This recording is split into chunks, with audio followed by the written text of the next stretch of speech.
Hi, Peter Charles here for Hooked Fly Fly Fishing, and today we're going to tie the infamous mop fly. Yeah, I know a lot of you guys don't like it, but hey, it works and my friends use it all the time. It's not really my cup of tea, but I'm going to tie it anyway. It's useful for people who are starting out fly fishing, and if you want to feel better about it, think of it as a terrestrial, a big green caterpillar that fell in the water. Anyway, it's a really easy tie. You can slap them together, you don't have to be fussy about it, and you can, catch dozens of fish on the thing. They love it. So, here we go. Let's get into it and the material we're going to be using. Let's talk about the mop. This is a microfiber. It's a mitt. You can get other kinds as well, and I think some of these strands come in different sizes. And what we do is we come in here and cut off some strands, and we're going to use that for the body of the fly. Once we've cut off some strands, we take our fingernails and pluck off a bit to expose the string at the end, and that's what we're going to use to tie the strand in with. Our hook is the Dohiko size 8. It's a wet fly hook and it's a jig hook and it's barbless. It has, if you notice, a longer point than average and it holds very well. And we're going to use a tungsten slotted bead and designed for size 8 to 10 hook. It's 5/32 of an inch in diameter. And our thread is uni thread 6/0 black. And finally, we're going to add some peacock herl to the thorax. This is put out by Canadian Tube Fly. It's a dyed green peacock herl, and it comes in a variety of dyes that you can use to match the fly you're doing. I just figured I'd use it for this one. It'd be cool. The thing we're going to use is a little bit of CA glue. So let's get started. Let's take that little fellow off.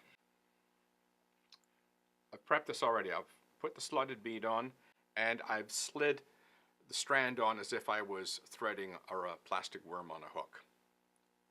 So next thing we're going to do is tie in our thread, and we're going to get some of those fibers trapped in there.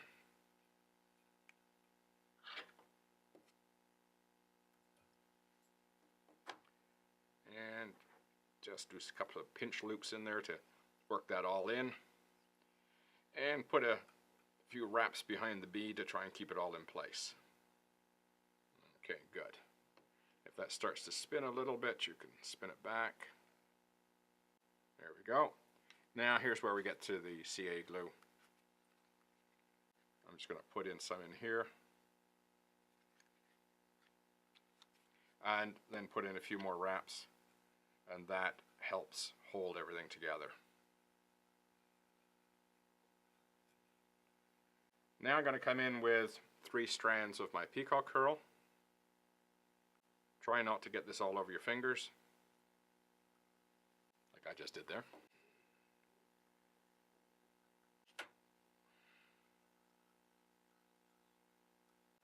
Now normally I'm worried about the strength of peacock herl, but since we have put that glue on there, that glue will hold it all in place. So we just wind this backwards and forwards.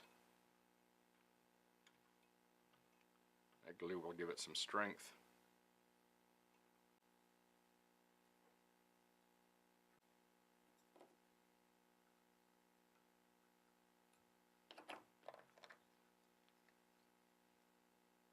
And finally we whip finish.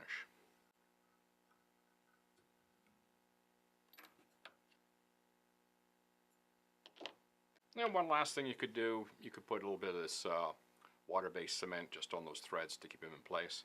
But essentially that does the job right there. There's your mop fly. And you can vary the thorax material if you want.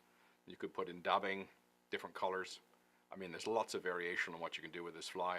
And they all catch fish. So, give it a try. If you don't mind using something a little off the wall, catches fish. What can you say? Anyway, cheers.